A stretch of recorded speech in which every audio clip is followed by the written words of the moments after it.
Good morning, ma'am. So, my lesson for today is about compliments. First is adjective compliments. Adjective compliments is functional parts of sentence that completes or complements the adjective. It can be a noun clause or a prepositional clause. Prepositional phrase. Example, I was happy that she was chosen. The adjective happy is completed by the noun clause. That she was chosen, this clause tells us why the person was happy.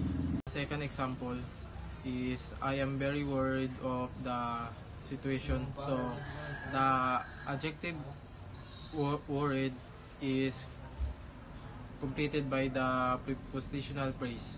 This phrase tells us what the person is worried about.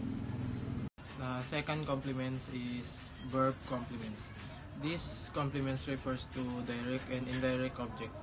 Other use is to refer to a complement happening after a linking verb.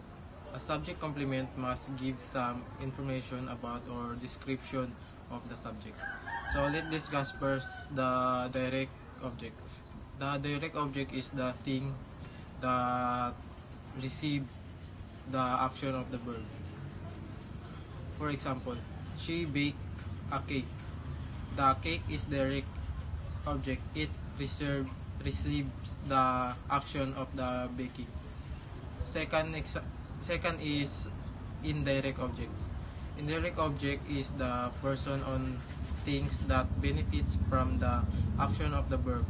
It often comes between the verb and the direct object. Example, she gave him a cake.